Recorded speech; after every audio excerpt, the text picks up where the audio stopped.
So you go through, so you start introducing the topic, right? You go next, you discuss them there. And again, remember on the Beamer presentation, try not to include so much words. Just keep best pictures or simple phrases.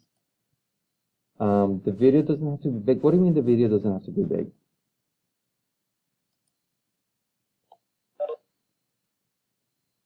The size on the screen? You mean like full screen? Yeah, it doesn't have to be full screen. You can just, so the rectangle that you saw that I edited, just put it so that it shows, your document.